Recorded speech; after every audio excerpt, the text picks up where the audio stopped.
Hello and welcome to the Magic Mirror podcast. I'm your host, as usual, the Trinket Mage. And with me is my co-host, 33 Elk. Hello. And no Snail this week again, but we have a special guest, pleasantkenobi. Hello. Yeah, Snail's avoiding me, I think, is what you said, right? Yeah, avoiding or traveling or, whatever he's doing. Terrible fear of British people. Just can't get over it. I don't blame him. Most of us are terrible. Today's podcast topic, we're going to be talking about cards that have survived power creep, somewhat in contrast to last week's episode, which, if you haven't seen, we talked about cards that have fallen off due to power creep. Go check that out if you haven't seen it. And then, of course, we'll be answering questions from you, the audience. But before we get to our main topic, we need to thank today's sponsor, Card Castle. They're the easy way to sort your collection digitally. If you want to start scanning and sorting your cards today, you can sign up for free. But if you use our link in the description, you get 1 free month of premium access. Thanks to Card Castle for sponsoring the podcast. Actually, before we jump into our main topic, Kenobi, why don't you introduce yourself or talk about, what exactly you do on your channel? So I'm Vince, also known as pleasantkenobi on the internet. I am a British Magic the Gathering YouTuber, full-time content creator. I do a little bit of Warhammer content on the side as well on a smaller channel that I don't upload to nearly enough. And I cover everything in Magic, literally everything. I've played pretty much every format on the channel at some point. I do less gameplay than normal now because it's just less popular with my audience, but I do talking head videos, news videos, talking about cards, talking about formats, talking about cultural shifts and a little bit of philosophy if you want to get really pompous about it sort of thing. Yeah, you name it, I've probably covered it in some capacity when it comes to Magic. That's right, Warhammer. I forgot. I was talking with Mold about it. You two are going to collab soon. Well, yeah, we're meant to. Mold's got this shooting for the clouds sort of idea that we're going to play a game on stream, but I don't think he understands or appreciates A, how difficult Warhammer is to play without knowing what you're doing, B, how to do that in a timely fashion, or C, how to do that via a digital platform like Tabletop Simulator. I think, quite frankly, I think his idea is actually absurd, and also him not showing up to our first attempt to do it by accident, by sleeping through his alarm, has made it all the more difficult to actually make a reality. As someone who has played Warhammer on tabletop and on Tabletop Simulator, it is not great content. It's so hard to say. Well, when I heard we're going to play Warhammer, I was picturing we're going to play Total War Warhammer, the video game version of it where you're not actually on Tabletop Simulator, which this delights me to no end. I've racked up 1,000+ hours of Tabletop Simulator at this point, primarily all Warhammer. So I played a lot of TTS. During COVID, I got really into it to play tournaments and stuff. And I do love it as a testing tool and as a learning tool and such. But there is an element of Tabletop Simulator does not look great for any of its games. That's just a thing. So for content, and I've streamed it a little bit as well, people just aren't that engaged with it. And it takes 3 hours if you're both very competent. If one of you doesn't know the game and is just learning like Mold would be, it will not take 3 hours. It will take 1,000,000 hours. Yeah. So how much that will actually happen is still completely up in the air. The ball's kind of in his court. Oh God, I love working with Mold, by the way. Mold's awesome. Oh, have you guys had similar alarms not going off situations? No. It's just, he's a little asynchronistic, he just doesn't work on strict time. But I honestly, yeah, he's great. And I can relate to that as well. I'm the same. I'm an incredibly disorganized human being. Absolutely, that creative energy sort of thing. So I get it. I absolutely get it. And I'm not throwing huge amounts of shade, but it's just very funny because multiple people have now mentioned this to me on and off video. And I'm like, yeah, it's kind of a thing, but how much of a thing is it really, if we're honest? If anything, we're also very unorganized, if you could tell by the fact that we're off topic. So should I go first? I have a few. Yeah, absolutely. Yeah, let's talk about the topic of today now. Yeah, I want to talk about an old card that I think is still good today, and not many people play it. It's probably because it's an old and dumb and reserve list, but there's a 30th anniversary. You can proxy. This is you can do all of those things. I would recommend proxying it. This card's expensive. Have you ever heard of Forcefield? It is a 3-mana artifact, and the Oracle text says, pay 1 generic. The next time an unblocked creature of your choice would deal combat damage to you this turn, prevent all but 1 of that damage. That is a fascinating pick. Do you think it's not played because people aren't aware of it, can't afford it?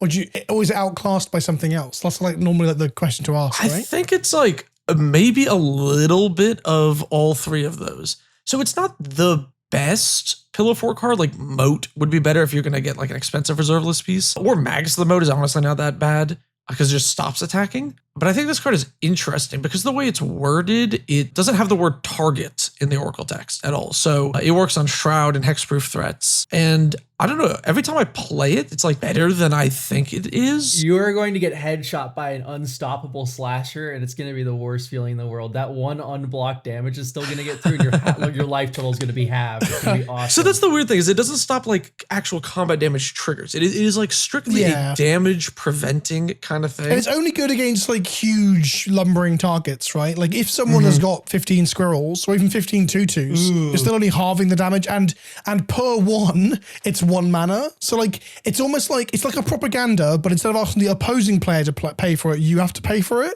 So instead of them taking their turn and forgetting to keep mana up for propaganda, you've instead got to not take your turn and keep mana up, and it's still bad against a wide field. So that's probably the reason I would assume it doesn't see play. Like, I don't think the card's terrible, but I think that's probably its biggest weakness, I guess. I didn't even consider the Scoot Swarm factor. Yeah. It's like inverted propaganda. As opposed to being good against a wide board, it's good against a tall board. One thing that's kind of interesting about it is if you just like hold up like 2 mana, let's just say 2 lands, right? What happens when I play this is I have like somebody thinks about attacking me, I can go, I can just reduce that to 1, you should hit someone else. And then they do, and then the next person has like 1 or 2 kind of big creatures they can attack me with. It's like, well, if you attack me, I'll just reduce it to like 1, you should attack someone else. And then they do, and then you pair this with a deck that wants to make use of things at instant speed. So then you use your untapped mana to flash in something. And it's just like a deterrent, and then you flash in whatever you were aiming to do. So I played in my Heliod deck. I'm kind of concerned this is like a kick me sign. So like the first player makes you tap out your mana for the force field, and then the next 2 players beat you to death. That hasn't happened yet. I think that's true though. Like you can use it as a rattlesnake against tables that aren't going to talk to one another.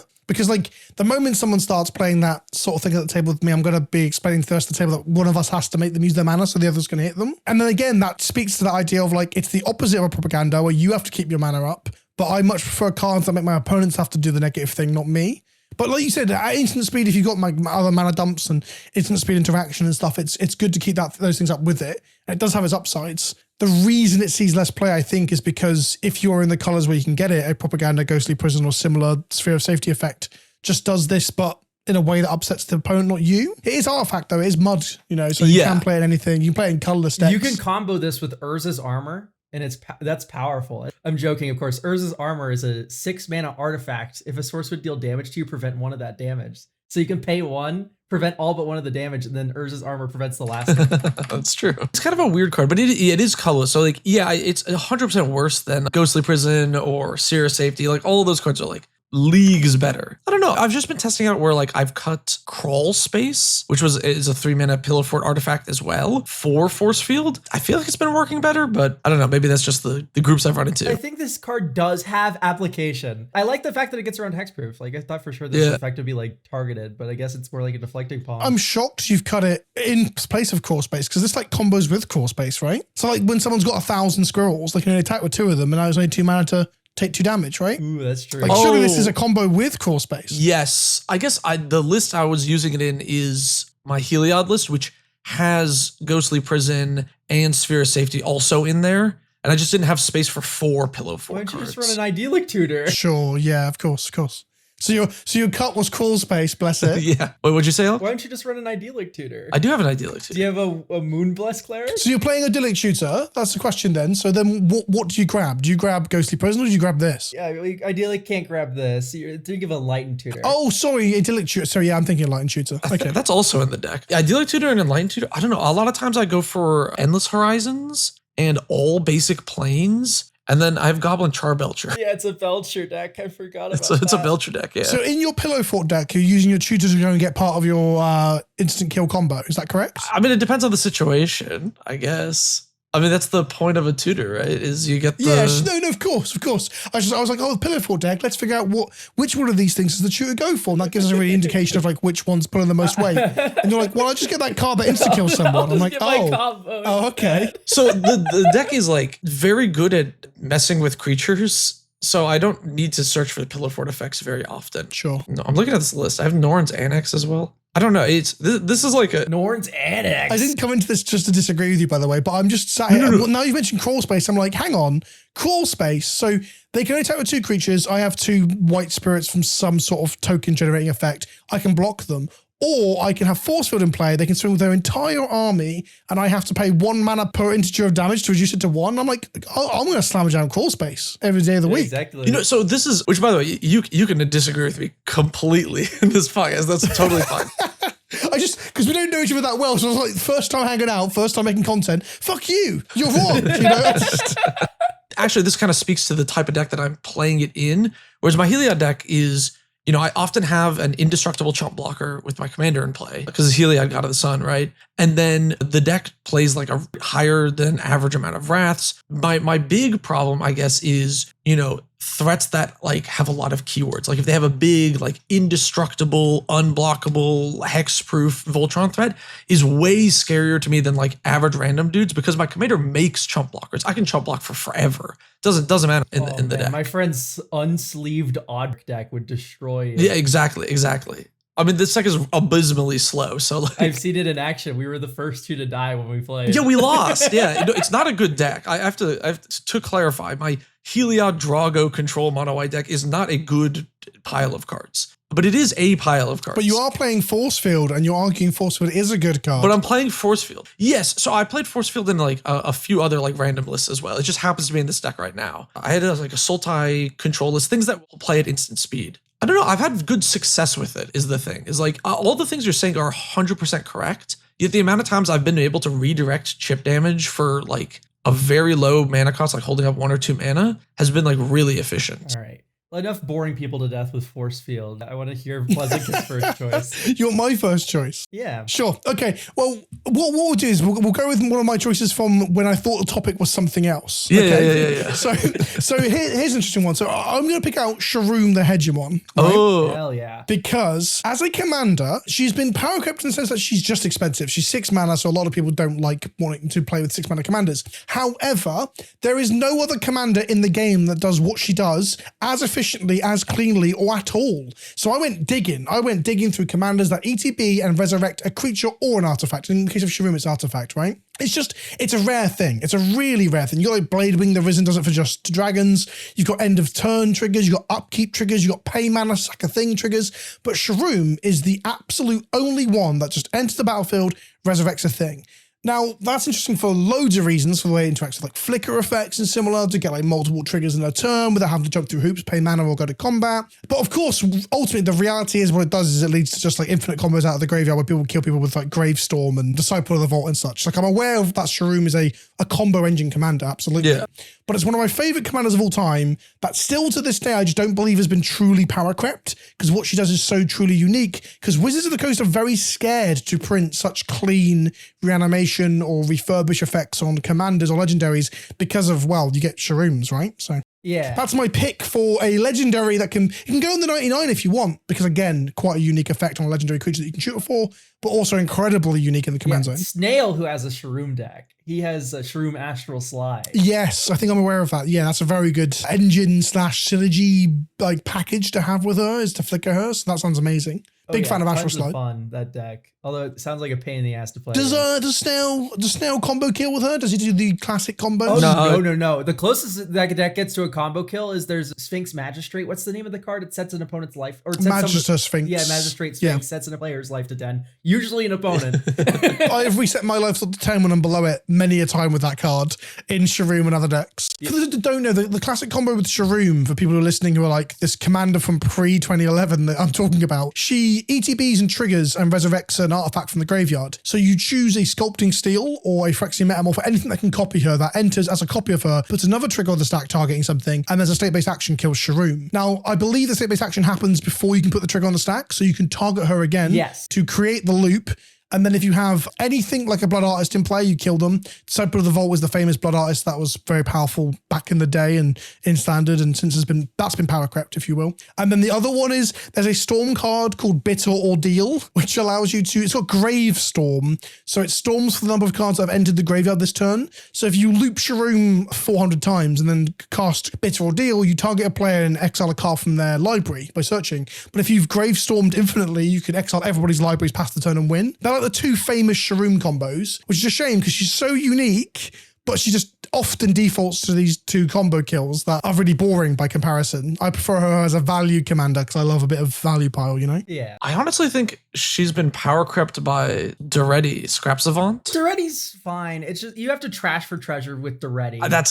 That's a pretty low ask. Yeah, it is pretty low. And he's only 4 mana, and you can loot. But also Duretti's red. You can't get any, like, you can't get Bolas' Citadel back. Yeah. Right? There's better colorless artifacts, but what are you bringing back? Like Triplicate Titan or Portal to Phyrexia? Like, those are the 2 good artifacts. Here's some counterpoints. I agree that the big limiting factor on Sharuum is a mana cost. Absolutely. Yeah. But on the flip side, she is Esper, which is just like the most insane combination of like flicker / like artifact recursion and artifact nonsense. You can get Bolas' Citadel with her. You can do the combos that I just mentioned with her. Duretti, on the other hand, he enters the battlefield. He does his thing, which is trashing for treasure. You have to sacrifice an artifact to return one. It's Goblin Welder effect. But like he does that once and that's it, where if you can flicker him as a planeswalker, you can do it again, but you then have to also have another thing to sack again, where Sharuum as a flicker engine is far more versatile in terms of what you can hit her with and hit with her, if that makes sense. So I agree with you that having a lower cost commander has all of these benefits. The weird thing in like Cube or Constructed 60 cards, being Esper would be a downside because you have to have access to 3 colors. Yes. So Duretti being a 1 color thing would be an upside.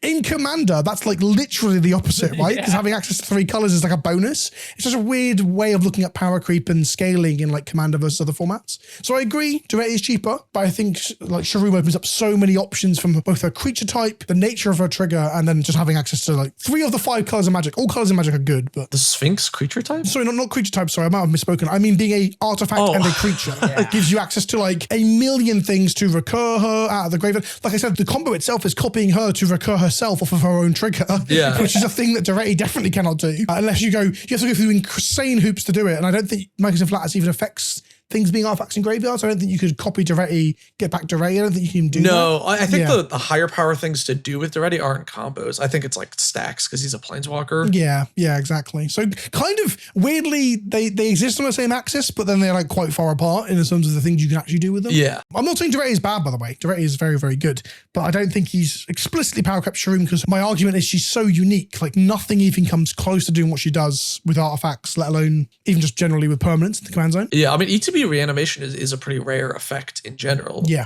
Like the other one I found when looking is Bruna Bruna the Fading Light, one of my favorite Magic cards of all time. Oh yeah. It's like 7 or 8 mana It's a cast white trigger. angel that brings back a human or an angel upon entering the battlefield. It's on cast. Oh, sorry, that's right. Yeah, her and Nethroi are 2 examples that come close to Sharuum to target creatures, but they both are on cast. One is on cast and one is on mutate. Sharuum is wild how unique she is, and I think that's because Wizards of the Coast are scared of putting this in the command zone. It's for obvious reasons. Sharuum herself like combos with a ham sandwich almost, right? Yeah, exactly. True. So Sharuum supremacy, big fan. Well, I was going to be boring and talk about Seedborn Muse, but now I have a chance for conflict, so I'm going to be talking about Disciple of the Vault. Because I think this card is actually really good. The card is very good. Go on, though. I'll let you speak. I think this card's gotten way better with time because we get artifact tokens up the ass. It's also symmetrical. Disciple of the Vault triggers whenever an artifact is put into a graveyard from the battlefield. So if your opponent cracks like 12 treasures, you could have them lose 12 life. So it's also artifact hate simultaneously. Yeah, I've included this in a video. Yeah, an anti-treasure video. I've included this in there as well, an anti-treasure deck. Oh my gosh. Oh, yeah. So yeah, I love Disciple of the Vault a ton, actually. And especially in modern day Magic where we have bloods and clues and everything just like up every orifice. There's like tokens all over the board. So to defend my statement earlier, because I said Disciple of the Vault was arguably power crept, I think my rationale in saying that is that when Disciple of the Vault was part of Sharuum circa 2010, 2009 or whenever Shards of Alara came out, might have been earlier, maybe I'm an old man, but around that time you didn't really have other effects to combo with Sharuum in that slot. So that slot was Disciple of the Vault. Nowadays you've got Blood Artist, Teleport Cutthroat, or anything that triggers off creatures. I'm pretty sure there's multiple artifact effects of ETB or Leave the Battlefield triggers. There's even more in an 8th Drift, right? It's like a 4-mana Dole thing that does it. Yeah, Pact All Terror. So my argument is there's like Disciple of the Vault is still a 1-mana 1/1 that does this. It's so unique in what it does in terms of its efficiency that it's banned in Pauper. Like the card is very good. Yeah. What I mean is like, again, looking at Sharuum, there's nothing that really does what Sharuum does. Where Disciple, you can do the thing that Disciple does at varying mana costs with varying extras. Like Mirkwood Bats, right? It's only on tokens, but half the stuff you're talking about is tokens, right? Yeah, Mirkwood Bats. We just got Marionette Apprentice as well in Modern Horizons 3. Yeah, exactly. So there's so many other ways like it. None of them are quite as efficient as Disciple, and thus it's not truly power crept. But that's what I meant when I said like arguably it's power crept, because you don't have to pick Disciple of the Vault anymore. You can pick Blood Artist if you think creature triggers are going to be more prevalent for you. Yeah, that's fair. So yeah, I think this guy's definitely stood the test of time. Anyway, my original pick here is also Seedborn Muse. I just want to offer a little pushback there. I think Seedborn Muse, the more instant speed bullshit that gets printed, the better Seedborn Muse gets. And that, so she scales with creep. Yeah. This is like definitely like an example of a card that scales with creep, because who doesn't like quadruple mana? Just in New Tarkir, we're going to get Aurora Procession, the green-blue instant regrowth card. And I'm just imagining this with Shigeki, Jukai Visionary, right? So you like X's 2 Shigeki, you bring back like 2 things, including the Procession, and then you Procession back Shigeki, all with Seedborn mana. Like, Seedborn never dies. This card's stupid, especially in Commander, where, you know, it's not phrased properly for multiplayer. Like, it's not a Wilderness Reclamation where you only trigger it once. It's for each untap, of course. This was printed back in Legion, I Correct, believe. yeah. Yeah. I mean, this card's good. It's like CDH staple, casual pub stomping staple. It's like so unbelievably strong. You just need like instant speed use of mana, and you're just like leagues ahead of the table. It's pretty crazy. Well, we got to remember that the slightly power crept version of it is currently banned, right? That's the true. Blue-green. Prophet of Crufix. It might have one more power maybe as well. I can't remember what the power and toughness of Prophet of Crufix is, because it never matters, right? But yeah, so it's a testament to how good this card is that one of the versions of it is on the banned list. And I don't even think it's a hot contender to come off onto the Game Changer list either. If we have that conversation, I don't think anyone's like, oh yeah, Prophet will be fine. Like I've got this format called Party Box, where it's like a stack of like nonsense cards and everyone plays from the same pile. It's like a mini cube / commander sort of thing. And Prophet of Crufix and a lot of the banned cards are in there. And it's really fun to play with newer players. You never got to play with Prophet. They resolve Prophet, they pass the turn, they untap, they've got flash instant stuff, and they're like, oh, now I understand. Like they see and they feel the reason. Oh yeah, triple time walk. Awesome. Yeah, exactly. So Seedborn Muse is missing one line of text from Prophet, but the line of text that it has is arguably the more important one. Oh yeah, no, Seedborn goes disgusting when you combo it with Yeva in the command zone. Like, it's Kinnan in the command zone. Any activated ability in the command zone with any like application is insane with Seedborn. And you're right, she's in that category of card that gets better with every new printing of anything, right? Like, it's your Birthing Pods, it's your Seedborn Muses, it's your, I'm trying to think of another one. The things that you can always point to, like Panharmonicons, like any doublers. Exactly, yeah, very, very good example. Like, things that just get better and better as they print more and more stuff. Should I move on to my second pick? Yeah, absolutely. Okay, I want to talk about a Commander Classic card that I literally haven't played up until somewhat recently, and that's Serra Ascendant. So it's 1 white for a 1/1 with lifelink. And then as long as you have 30 or more life, this creature gets +5/+5 and has flying. I think it's originally from M21, right? No, it's much earlier. Oh, no, sorry, M11, excuse me. Yeah. I think I heard you say +1/+1. It's actually, it gets +5/+5 in flying. It's a 6/6 for 1. Oh, sorry. In Commander, because you start with more than 30 life, it is very often a 1 mana 6/6 with flying. I never like used the card, although I'd seen it here and there. And I recently put it into my Bruce Tarl Timna deck. And man, it actually just holds up. This card is like such a massive threat. I have people like, you play it on like an early turn, turns 1 to 3, and then suddenly everybody's like clamoring for a board wipe as you're just swinging in for like 6 in the air. This card's like, after all the power creep of all the creatures, how much stronger everything has gotten, it still just pressures life totals so well. It's a 12-point swing. Of course it pressures life totals well. It's probably the most efficient one-drop in Commander in terms of like, in terms of aggro, that is. Not in terms of like card advantage and utility and such. But yeah. It's a weird one because like it's one of those cards that I always associate with newer players getting into Commander back in the day. They just jam it in because it's like an unfairly souped up card in a format where the life totals start higher, right? It was never designed for 40 life. It was always designed for 20 life. And then you get into the middling ranges of people getting better at the game and it starts to struggle because it's just not doing very well into like the obnoxious creatures that people resolve in Commander because they're, you know, slammer jamming crazy 6-drops on turn 4 and stuff. And then again, you get to the higher end again and it comes a little bit better because you want to play your threats at a very low mana cost and pressure life totals, like you said, whilst holding up interaction. So it kind of has like a weird curvature of where I think it's like good in the format. And then I guess it drops off again when you get to CDH. I don't know if people are looking to threat at life totals. 1 mana 6/6s in CDH. I could see it being good in like Timna maybe. Yeah. Like a Timna flying man when your thing life's a going on, resource, but it's like, yeah. it's yeah, like this isn't CDH playable necessarily. Yeah, so it's not even a curve. It might even be, in my mind, like a wobbly line, for lack of a better word to describe it in a voice call. I have not seen a Serra Ascendant in like a year, I think, at least. It's probably Me been closer to too. 2. It hasn't been reprinted recently, has it? Yeah, it's $20. This card's Yeah. Rather pricey. So that's why I haven't seen it, because a lot of my locals who are quite casual only seem to play things they can like open. There's like an obsession with opening cards. So Oh, interesting. yeah, I've just not seen this on the table, even though I associate it with the more casual players, like 1 mana 6/6. Oh my goodness. But maybe also with the abundance of Commander content, people don't look at Commander like that anymore. Yeah, it's kind of like this card doesn't really have a lot of synergy. It has life gain synergy. Yeah. It has a little bit of like flying creature synergy. Like it would be good in Safara, my Safara deck, for instance. But outside of those two applications, it's kind of just like, this is a big efficient creature threat.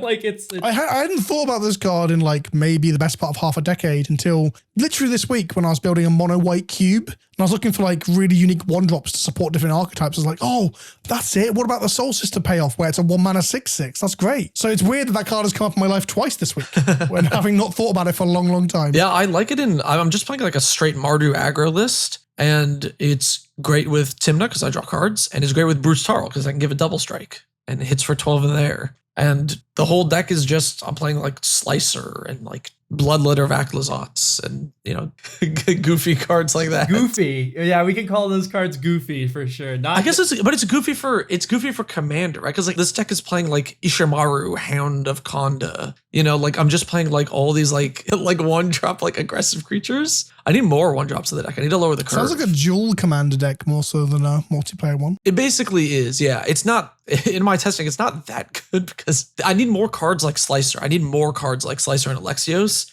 to like actually make like more aggro stuff work. Yeah, that pass around the table so you have like quadruple strike basically. Yeah, because like as efficient as Serra Ascendant is, there's like nothing else comparable to it, which I think is interesting. In Commander, we've power crept in a lot of other ways in terms of like cards that just have walls of text that do like a billion things, but we haven't power crept the literal power of low, aggro creatures to scale with Commander. That hasn't been power crept yet. But I was going to say that there are a lot of 1-drops coming out of the weird stuff on them. Like this conversation is mainly around Ragavan, right?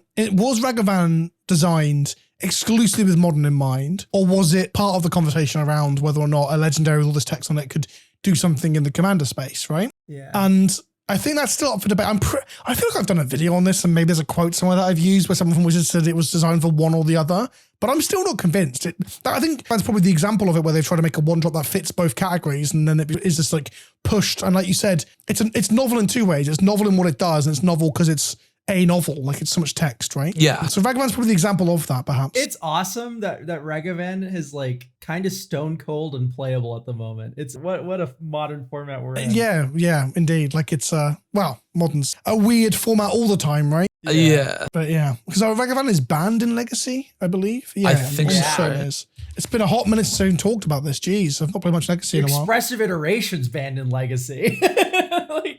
Yeah, I mean that's understandable, right? The cards cantrips are powerful in Legacy. Yeah. Of course it is. Of course, Ragavan banned in Legacy. Of course it is. But yeah, not banned in Modern, which is similar for Ren and 6 and stuff. Like, yeah, formats are weird. But I think Ragavan is the example of that, where they try to tick both boxes and end up creating like a little mini monster sort of thing. I guess like Dragon Rage Channeler, 1 mana, Surveil 1, Delirium. Like, good old Darcy. it's generally still a solid card in like a command deck that's casting a lot of spells because you get card selection and stuff if you really want to. But it's very clearly not designed for Commander, right? Otherwise they would have gave it a proper noun name and then given it like a legendary type or something. Oh, we're getting Garland in the Final Fantasy set. He's kind of like Dragon's Rage Channeler. A really bad one, but he still won. Yeah. And I guess if we focus in on Modern Horizons for cards that will never, ever, ever get power crept, I'd imagine, like Esper Sentinel's another 1-drop is just wild for like what it does. So basically, Trinket, I can't agree with you. No.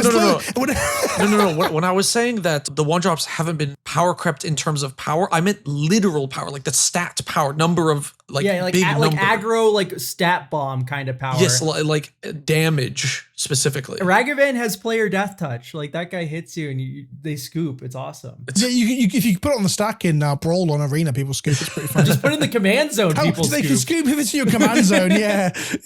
Yeah. I think like the last 3 power 1-drop I can think of was like Was it Toolcraft Exemplar? Like it got +2/+1 if you owned one artifact or something. Maybe. It's like a 1-mana dwarf from Kaladesh. Yeah. That was in the original Kaladesh or Aether Revolt. Yeah, Stone Cold unplayable in Commander, but probably the most aggressive 1-drop I can think of. They exist from time to time. Because a 1-mana 2/1 was a rare in Alpha, right? So we've come a long way since that. 2/1s have to have like 6 lines of text on them now. You got to do your ironing and spit in your arsehole to get like played in a 60-card format, you know? Yeah. I don't want more Esper Sentinels. I think that type of power creep in terms of like my 1-drop has all this utility and draws me 100 cards isn't particularly interesting to me.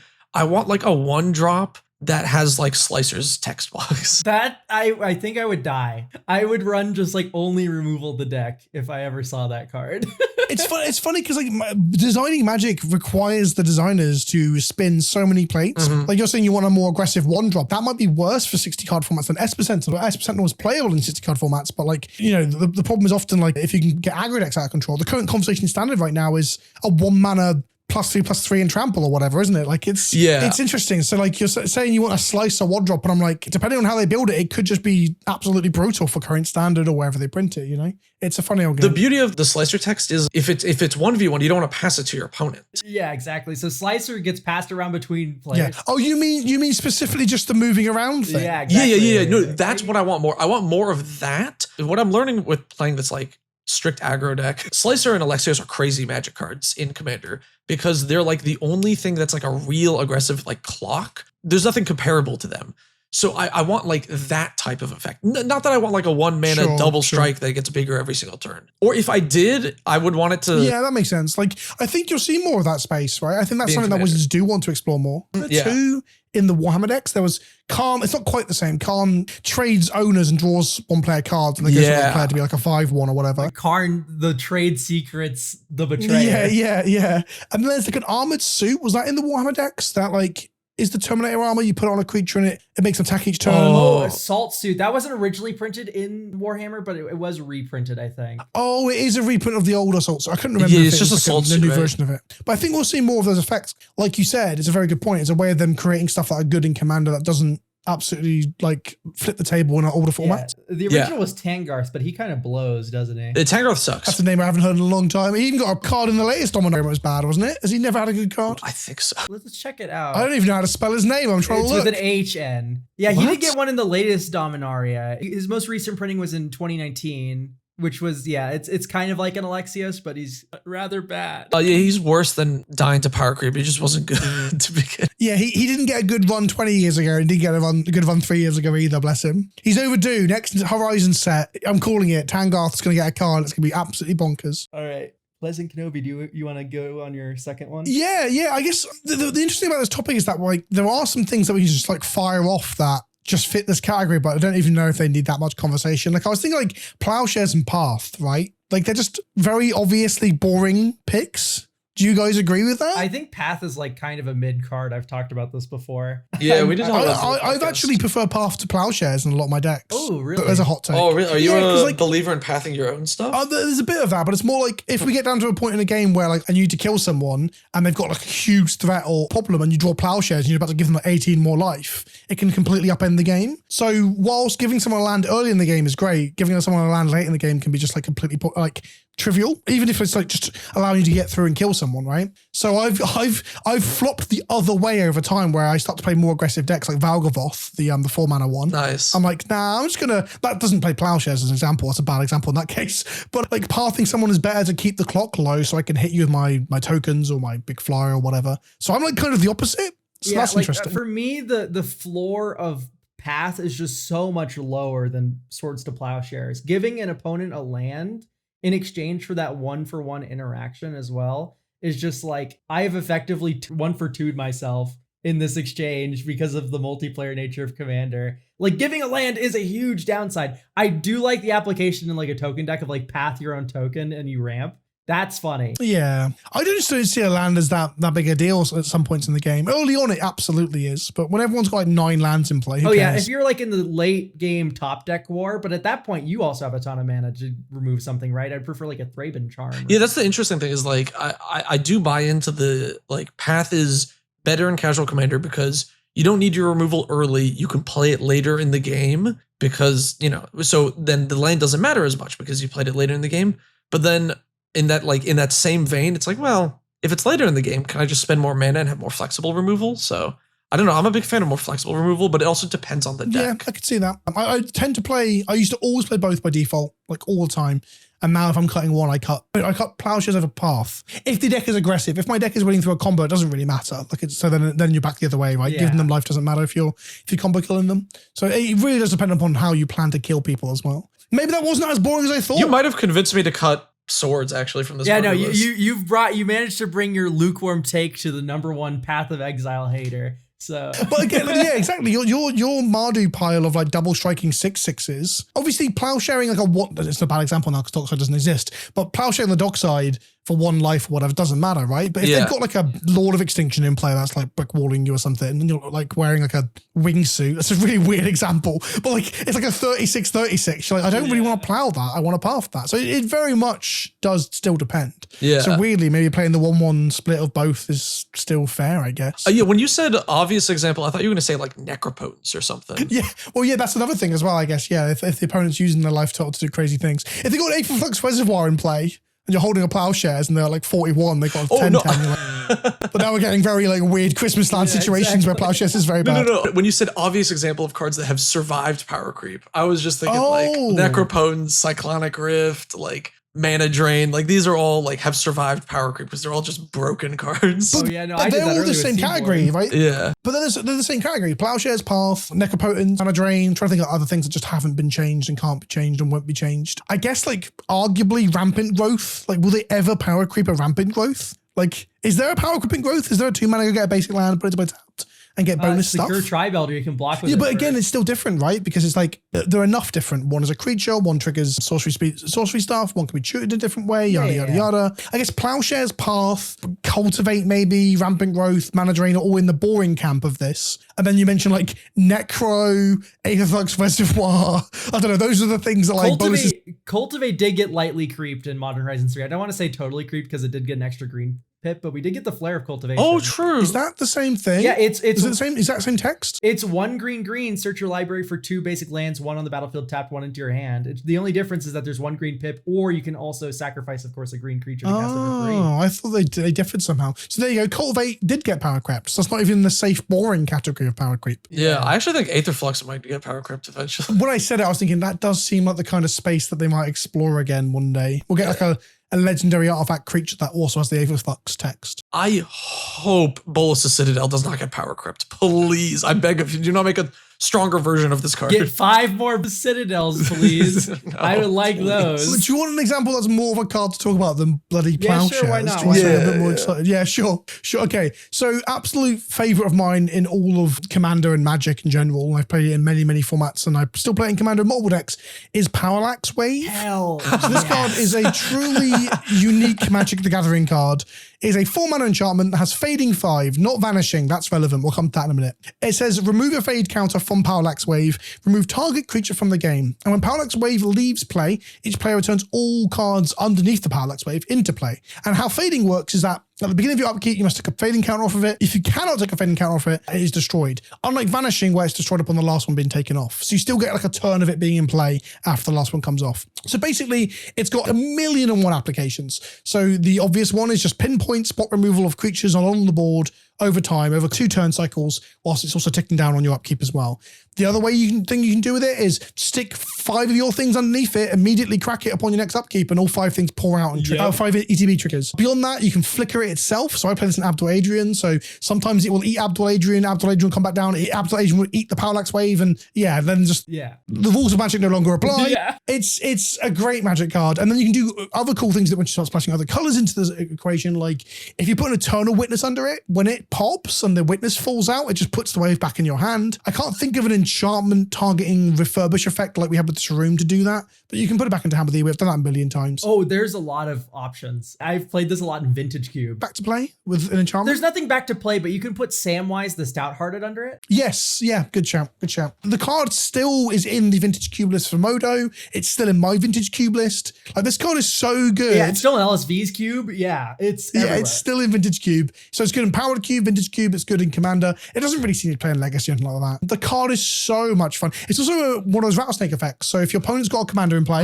true. and they're looking at attacking you, similar to the Forcefield, you're like, if you attack me, I will remove a fade counter and eat this. A recent game, I ate Lara Croft 3 turn cycles in a row. Yeah. And my opponent started raging that my my threat assessment was bad. And I was like, no, dude, if you turn sideways with Lara Croft, we'll die. I can't let that happen. Yeah. Oh, man. Just a phenomenal card that has not been power crept yet, but I imagine one day I'm going to open a spoiler season and I might just ejaculate if I see something better than this. I love this card so much. Parallax Tide. Oh my god, I would love it. Parallax Wave, you can counter the last ability too, so the return everything trigger. Oh, you can stifle it. Oh, yes. you could stifle it? Yeah. You can stifle that trigger. This is actually a dual commander deck with Parallax Tide, which was part of the same cycle. I was going to bring that up in a minute, Tide, yeah. Oh, Yeah. wait, I made a joke that Parallax Tide would be the power crept version. Is that a real card? There's a whole cycle. Yeah. There's one in each color. Oh. Yeah, so Parallax Tide exiles Oh, I'm lands. stupid. And it's played in dual commander alongside Urtai Resurrected. That is like the 4-mana stifle on a stick.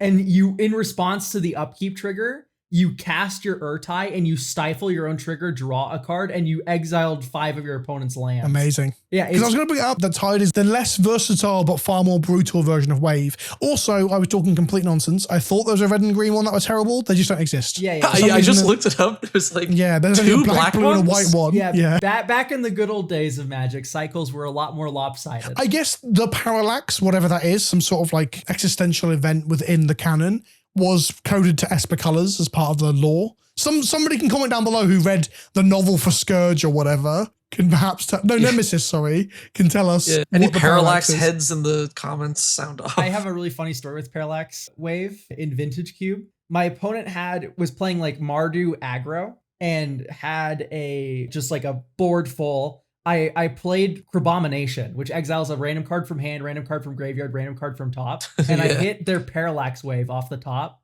And I exiled their entire board, their Othari board, and my Crabomination and passed. And then they passed it back to me. And I have to sack the Parallax Wave because I already exiled everything. It spits everything back out, including the Crabomination that I re-exiled.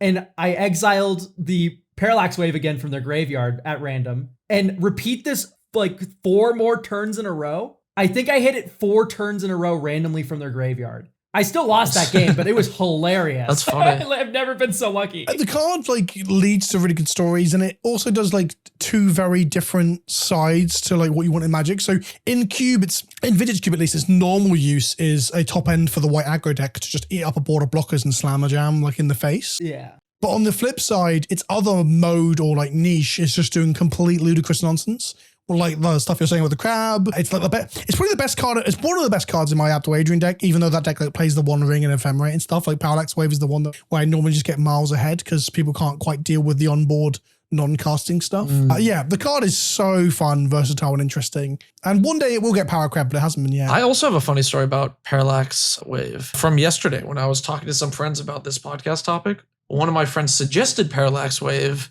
as a card that is still good. A person of culture, I see. Yes, and I think I'm looking at my Discord messages. I think I said I thought it was bad outside of combos, and they said probably, and that was the end of the conversation. Oh, it's so good. It's so good. I think it might have just spiked in price. I'm just checking now because it's obviously very good with Ketramos. Yeah, the list printing is still like $26. I was looking at wow, that. yeah, that definitely spikes. That it used to be way cheaper. It used to be $8 like a year ago. It's not been printed much. Yeah, I can never spell Parallax correctly. It's 2 L's, right? It's 2 L's. Yeah. Right. I'm checking Goldfish now for like changes in price. Yes, it spiked around Aether Drift. It went from $21 to like $38 average pricing on the original printing. So yeah, Interesting. I didn't realize how expensive this card was. It's good. It's like as much as Serra Ascendant. Yeah, 1 year ago this card was 8. it draws you 5 cards in Ketramos, right? Yeah. Oh yeah, that's true. Yeah, it's also really good with containment freeze. And then Ketramos is probably playing a Wisp, so you can Wisp it to like reset it and stuff. Oh man, that's so good. This card seems awesome. I haven't seen it in forever. The fact that it's instant speed is really what like pushes it over the edge. The fact that you can just activate that ability whenever you want is just so broken. People don't believe it as well. If people have never seen it before and you play it and you start doing stuff with it, like Commander instant speed on the next turn rotation, people will pick it up and read it. I'm like, are you sure that's how that works? I'm like, yeah, it's been working for like 20 years, my friend. Like, this card is as nuts as it seems, yeah. I'll move on to my my final card here, I suppose. Final? You've only done one? Have you done two? Yeah, this will be my second. Yeah, so my final card I'll be talking about here is Tortured Existence. Aven Mindcensor. Oh, really? I tried to guess yours. Tortured Existence is a good pick. Oh, God, we're talking about all my pet cards today, are we? Oh, yes. I love Aven Mindcensor. This is probably one of my favorite cards in Magic, like easily top 5. So Opposition Agent exists. That card's really good. Opposition Agent doesn't quite get in as easily with Tymna at higher levels. True. But, anyway, what I love about this card so much is the fact that it is in white. White doesn't have another one of these effects, really. Don't say Archivist of Ogma. That's not as good. It absolutely has another one of these effects. It has Leonin Arbiter. Oh yeah, Leonin Arbiter. Yes, of course. That also hits you though. I like a few unfair. It does hit you, but you can eat it with your own Parallax Wave to crack your fetch. There you go. I also don't like that Leonin Arbiter is still kind of soft in the fact that they can pay 2, which is just like a 2-mana tax on tutors, basically. You try and tell the CDH player that all their tutors now cost 2 extra mana and ask them how soft it is. That's very true, though. No, but and then wait for them to tap out past the turn, then you ghost quarter them, they can't search. You tell me. As much as I love that, I do mostly play with like Galta players who are going to try and cast Congregation at dawn. So I would like a little bit of more safety. And I like just turning every tutor into an impulse. I've flashed this in response to fetch lands. It has whiffed for them every time with their greedy mana base. I love this card with Parallax Wave's twin, Winds of Abandon. Yes. You can overload Winds of Abandon and then path to exile all of your opponent's creatures, and they only get to search the top 4 for a land to replace those creatures. It does the same thing with Settle the Wreckage as well. Oh, yeah.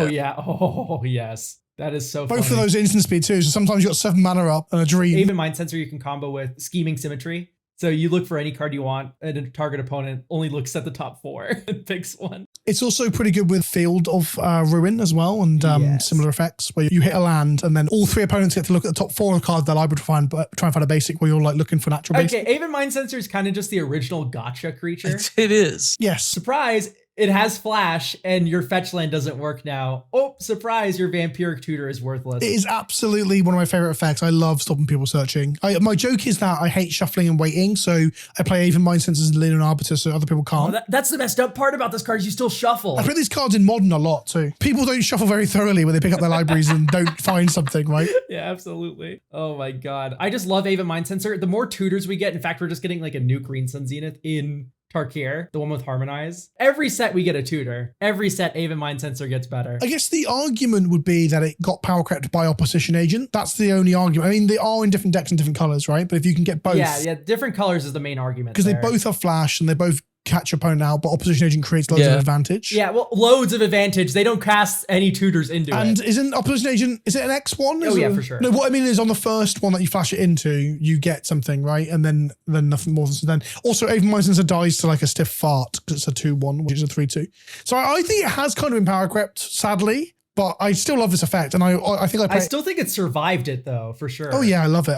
I play Leonin Arbiter in some of my commander decks because it's just so funny. Arbiter's this, but it's all players can't search unless they pay 2. And then Arbiter's got some really funky stuff, like if you flicker it after the person's paid, they have to pay again. Because it's a new object. Which is pretty funny. And I've got a story about Arbiter real quick at a Modern event where my opponent sacks all their lands and scape shifts and picks up the deck. I'm like, sorry, you haven't paid for the Arbiter. And they're like, what? I'm like, you haven't paid for the Arbiter, you cannot search. So we have to call a judge over and they're like, sorry, you haven't paid for the Arbiter. So the scape shift players just sat there. Yeah, they sat there with some mana in pool, no lands in play, and they can't look for any lands. It was so funny. Oh. So funny. Yeah, so I love this stuff. I love a little bit of gotcha, especially when it's like a clean gotcha where it's not like catching someone out on a technicality. It's more just like, are you cracking that fetch? I would like to cast a spell, please. Yeah, exactly. Oh my god. Yeah, no, Aven Mindcensor is probably up there as one of my favorite stacks pieces of all time, for sure. It's a pretty sweet card, honestly. It also opens up to really cool stories where you slam it and then they hit the thing they need in the top 4. Yeah. And you're just like, I can't believe it. But it's fun because that's like why we play this like social format, right? For that sort of stuff. Yeah, is Aven Mindcensor still seeing play at CDHCon? I don't know if it is. I know it used to be played in Tymna decks.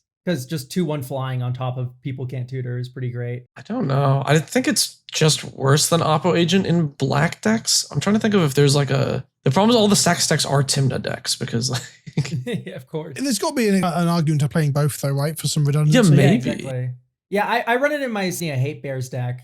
I just see this right now. Reason to run Aven Mindcensor instead. Flare of Fortitude. If no one's tutoring, you can 3 mana build your own like heroic intervention.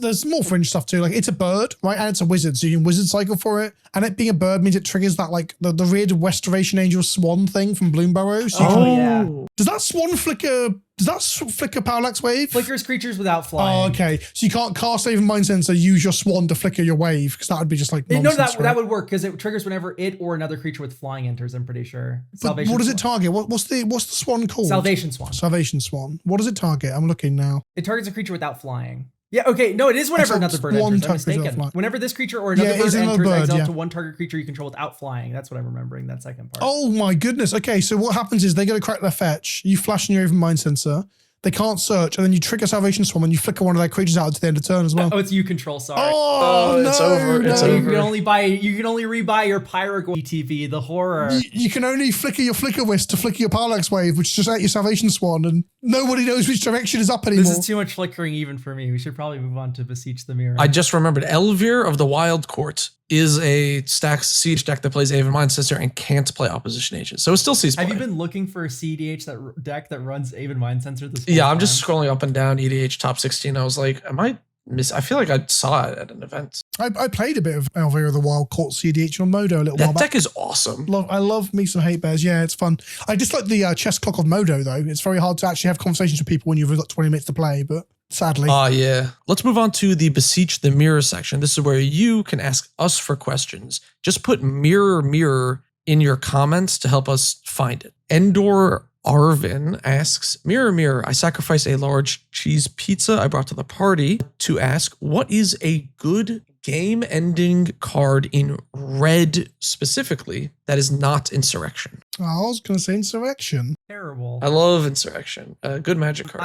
I actually have a mono red deck that hasn't really seen the spotlight of a video or anything recently. It was mentioned in one podcast that we had, Zerzoth Chaos Rider. I mean, I would like to know what mono red deck we're talking about, because it really depends. But if we're talking like kind of blanket, like it's just good, Fiery Emancipation owns. This card triples any damage you deal. Oh, yeah. The damage tripler? Yeah, a damage tripler for 6 mana is kind of insane. Does it have Convoke, or is that a different That's the other one. That's City on Fire. City on Fire. Yeah, so that's the Karlak Secret Lamp. Yeah, I run both of them in Zerzoth, to be fair. But it's very good. 100% those two cards. If you're going more wide, I am also a fan of Hellrider, and that sort of moves well with the City on Fire because it's lightning bolting your opponent for each attacking creature now. Hellrider's a 2 red 3/3 with haste. Whenever any creature you control attacks, it does 1 damage to defending player or the planeswalker you're attacking. So it makes all of your creatures into Scorch Spitters. They all shoot 1 damage at whatever they're attacking, which is pretty surprised you sweet. know Scorch Spitter. I played during Embercleave times. That was a staple in the Torbrand decks back then. Embercleave's another finisher, I guess, if you've got a commander that can kill with command damage. That's true. Oh, true. But my pick's going to be a little bit unconventional. I'm going to go with Descent into Avernus. It doesn't end the game as you cast it, but once it resolves and sticks around for like 3 turn cycles, the game's over. Like people have actually taken actions, they spent the mana, they took damage from it. It's a great game for actually making games end and speed up. And I think every red deck that's aggressively slanted should play it. Even if you have, some people have an aversion to giving their opponents treasures. I completely get it. But I think it makes the games more fun and makes more actions get taken. And that's a good thing. That's a really good card in whatever that Jund commander is that like gives people treasures and then you get benefits when they spend it. Vazi Keen Negotiator. Yeah, thank you. You can absolutely build into the Descent as well. There's a card from the Big Score. I always forget its name. It's a 2 mana red creature that at the beginning of your upkeep, you give each player a treasure. When it attacks, it triggers and does damage to the player equal to the number of artifacts they control. Yeah. So there's that too. So they have to either spend all their treasures or just get domed and stuff like that. I want to suggest a psychotic combo. So there's this magic card, Undying Flames, 4 red for a sorcery. Exile cards from the top of your library until you hit a non-land. And then it deals damage to any target equal to that card's mana value. And then it has Epic. Oh, fuck. So every turn you're just spinning into damage, right? But it is very funny now this is like 1 billion mana. If you cast Undying Flames and copy it with Radiate, which Radiate says 3 red for an instant, choose target instant or sorcery spell that only targets a single permanent or player. Copy that spell for each other permanent or player it could target. So what happens is if you copy the epic spell, the original one, you get multiple epic triggers. So you'll radiate it, and then it's going to target everyone and everything on the board. And you're going to get that many epic spells, and you just got to hope that you can spin into enough non-lands that do enough damage to actually win the game before you die. You say it's 1 million mana, but red does have access to Mana Geyser. So I could totally see like this spell, this epic spell, Undying Flames, and then like Storm King's Thunder for 6 as early as turn like 4 or 5. Yo, we could have said Mana Geyser. Radiate's one of my favorite cards. It's so stupid. Oh my goodness. I used to combo this with Ray of Command back in like 2011 to steal the entire board. Oh, that's awesome. But that was like 11 mana. But yeah, so there's an old combo that I used to do. This is now definitely been power crept, right? Yeah, by Insurrection. Yeah, it was build your own Insurrection, and Insurrection already existed. But it's like both parts work with other parts of the deck. That was my excuse. Yeah. My deck building back then was not as refined or clever. I'll give it that much. I just remembered that one of my favorite Storm engines is technically mono red. If you're in a Storm deck, Sentinel Tower says whenever an instant or sorcery spell is cast during your turn, Sentinel Tower deals damage to any target equal to 1 plus the number of instants or sorceries cast before that spell this turn. And then you do Virtue of Courage. So what you do is Virtue of Courage says whenever a source you control deals non-combat damage to an opponent, you may exile that many cards on the top of your library. You may play those this turn. So you go Ritual, ping someone for 1, exile the top 1 card of your deck, Ritual, ping someone for 2, and then you go like, okay, great, I'm going to Past in Flames now. And every single one of the rituals that you exile off the top or you use from your graveyard also just comes with like an impulse draw for like 3 or 4 or 5 or 6, so on.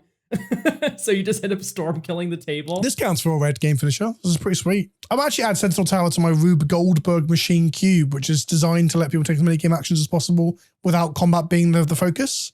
And this seems like a good way of putting another storm card in there that isn't just giving people access to brain freeze and such. Yeah, I love Virtue of Courage. It's super cool with Storm. I run this sort of combo in my Commander Cube. OTKOK asks, Mirror Mirror, I cast Intellectual Offering targeting you to ask, what are some cool politics decks / commanders outside of the usual ones? Like I highly recommend that any politics player at least play a Hate Bears deck once. It's really funny to watch the table politic against you. It if you want to create table camaraderie, be the enemy. That's what I highly recommend. I was gonna say Vazzy Keen Negotiator. I feel like I haven't seen anyone play this commander. And it like gives treasures, you can make deals. There's a lot of interesting things you can do with black. You get like scheming symmetry and stuff. Is Slicer political? Alexios is political because of the way Trample works, right?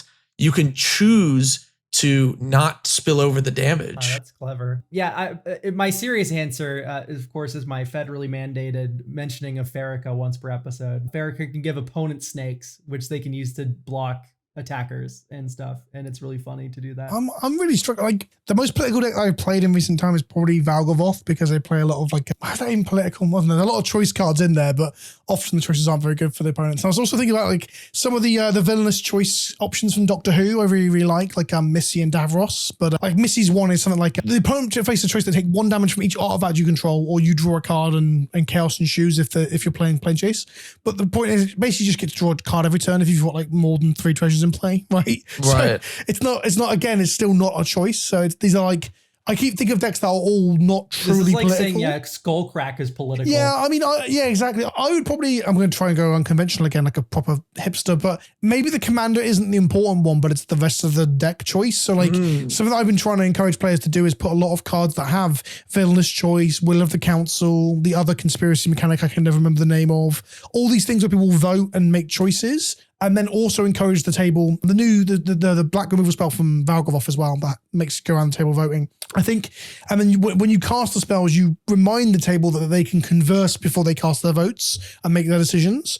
And then it leads to a genuine political conversation that I think leads to a much more fun and interesting game. I don't think there's that many commanders that do that, but there are a ton of cards in the last 2 to 3 years that are printed through certain decks, like the Valgavoth deck, through Doctor Who and similar.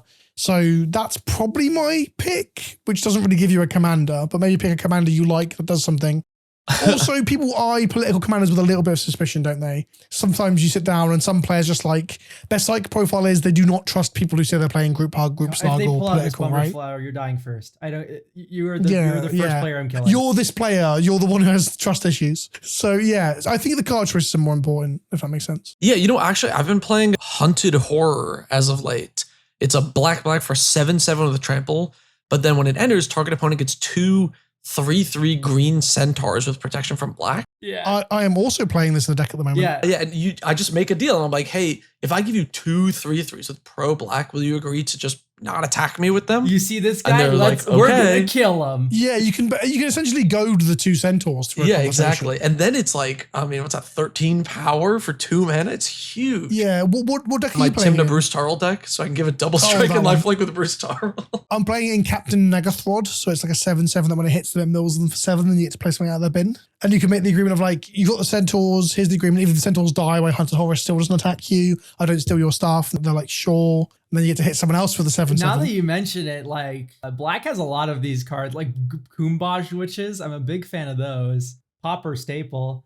Pinging dorks all day. There's a whole hunted cycle as well. Yes. I just checked that I'm not making this one up. The original Ravnica had 1 in each color, and they've done a few since. Like Hunted Bone Brute was a recent homage to it in Call of Mana, and Hunted Wampus is the one where it's each other player, they put a creature from their hand onto the battlefield, which is Scary. an insane card to cast, but it does make people believe that you might be the group hug player when you're not getting anything out of it. Talking about mono black group hug a little bit, I am reminded of Vevictus Amati the Dyer. That card can be kind of funny. For those that don't know, Vevictus Amati, whenever it attacks, you basically chaos warp each opponent, like 1 permanent for each opponent, or yourself too as well. That is pretty fun. So Oh, yeah. you don't have to pick an opponent, I don't think. No, it's for each player choose target permanent. Oh, okay, yeah. So you have to pick one for each player.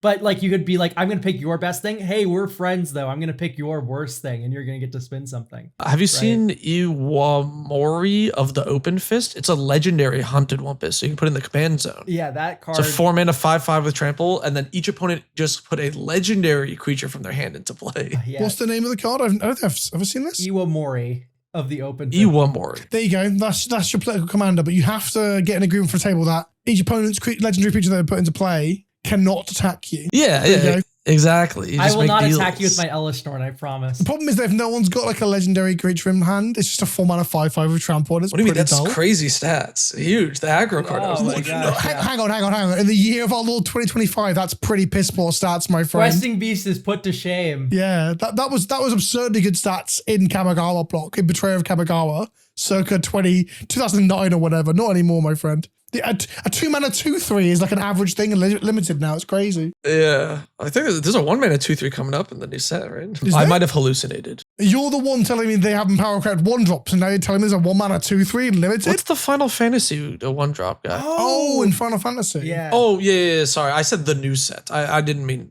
I'm in Final Fantasy. I was like, there's not one in Tarkir. Yeah, you mean 3 sets from now, but they've still done all the previews. Yeah, you're talking Wait, is about that 3 sets from now? You've got this, then we've got... You're talking about this- Cecil. Yeah, by Final the way. Fantasy's in June, right? So we got this and then something between then and there. Oh, I thought this was after Tarkir. It might be, but this releases in June, right? Yeah, Final Fantasy is after Tarkir. Yeah. No, it is after Tarkir, but I'm saying it's in June. It's there in not something June, between yeah. now and... Wait, are we going to have a 2-month window of no release? Like, I can't believe it. Impossible. There's no shot that we have 2 months of no magic cards getting printed. 16 secret layers. But yeah, you're right. In Final Fantasy, there is a 1 mana 2/3. I'm following you now. Yeah. Yeah, I thought you meant the new dog, which I thought, upon being revealed, the one that looks like the dog meme, that's a 1/2 that makes a 1/1 and puts a counter on itself. I first, upon seeing that, thought it was a 1 mana. And I was like, this is like the new Thraben Inspector, but for aggro decks. And then I realized that I'm an idiot and it says 2 mana at the top. So when you said it, I thought you had done the same thing I had done. Turns out we're talking about different sets. Wait, what dog are you talking about? Fortress Kinguard. It's a dog soldier 1/2, ETB mobilizes a 1 mana 1/2 that is either a 2/3 or it creates a 1/1 soldier. And if you flicker it, well, you know. But then that's how all my conversations in this podcast go. If you flicker And it, it's the same with Elk, to be honest. when I read that card first time, I thought it was a 1 mana 1/2 that mobilized, and I lost my mind. I was Yeah. like, where are we going? What's happening? Then now it's 2 mana. It's like, okay, that's perfectly reasonable. It's a Yeah. cool card and everything for limited, but it's not exactly profound at this point. It's not going in my cube, you know?